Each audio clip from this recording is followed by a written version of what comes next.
12 in the morning, pop shells for a living and berry gon' smell blood trail every minute rogue wave and you niggas no fair when I hit 'em every time I see it big I don't hesitate to kill 'em ain't nobody give a fuck about a rule either.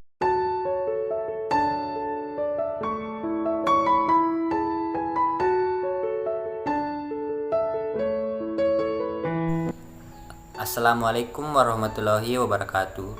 Perkenalkan, nama saya Bugus Ardika dengan NIM 091580221061.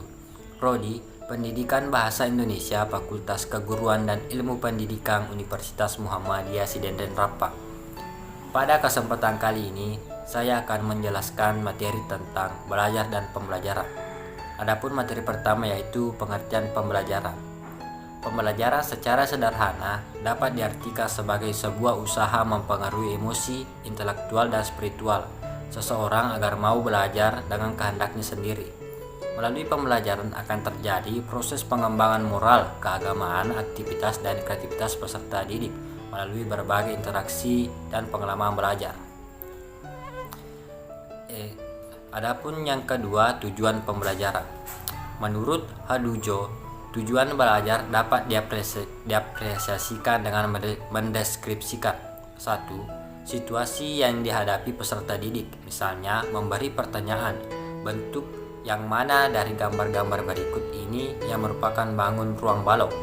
Yang kedua, menunjukkan tingkah laku yang dinyatakan dengan kata kerja yang menunjukkan kapabilitas yang dipelajari, misalnya mengklarifikasikan balok dengan definisi balok.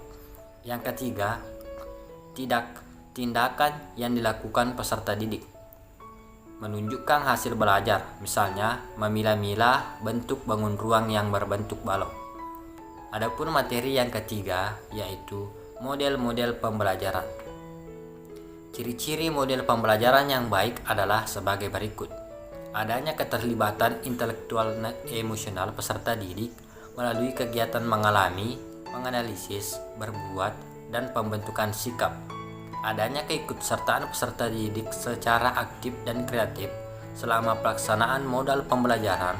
Guru bertindak sebagai fasilitator, koordinator, mediator, dan motivator kegiatan belajar peserta didik.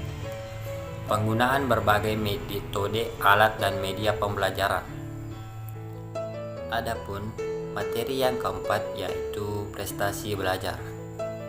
Prestasi belajar adalah penilaian hasil usaha kegiatan belajar yang dinyatakan dalam bentuk simbol, angka, huruf, maupun kalimat yang dapat mencerminkan hasil yang sudah dicapai oleh setiap anak dalam periode tertentu. Sedangkan menurut Thohirin, prestasi belajar adalah apa yang dicapai oleh siswa setelah melakukan kegiatan belajar.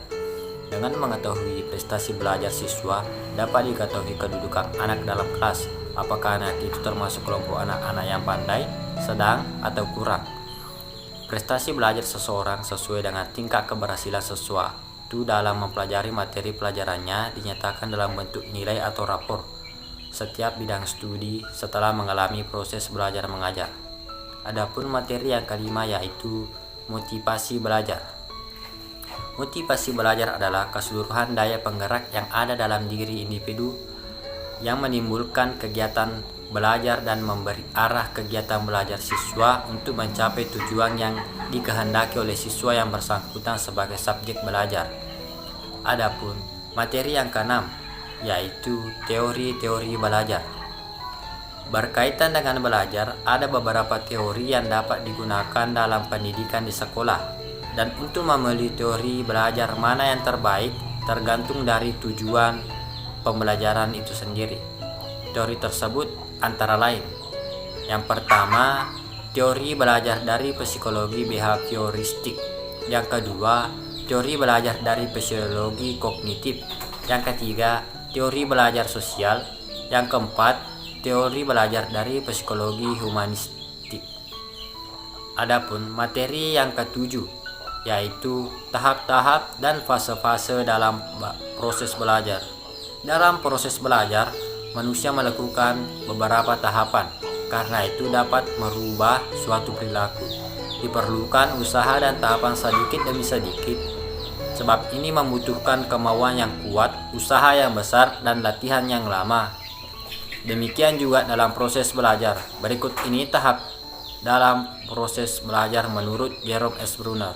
Yang pertama, tahap informasi. Yang kedua, tahap transformasi. Yang ketiga, tahap evaluasi. Adapun materi yang ketujuh yaitu proses belajar. Belajar merupakan proses yang dilakukan secara sadar yang mampu digunakan untuk merubah perilaku Pakasi dalam bukunya Anak dan Perkembangannya, sebagaimana dikutip Sobur, menguraikan sifat-sifat proses belajar sebagai berikut. Yang pertama, belajar merupakan suatu interaksi antara anak dan lingkungan. Yang kedua, belajar berarti berbuat. Yang ketiga, belajar berarti mengalami. Yang keempat, belajar adalah suatu aktivitas yang bertujuan. Yang kelima, belajar memerlukan motivasi. Yang keenam, belajar memerlukan kesiapan pada pihak anak-anak. Sekian yang bisa saya bawakan pada hari ini. Semoga bermanfaat. Billahi fisabilillah, fastabiqul khairat. Assalamualaikum warahmatullahi wabarakatuh.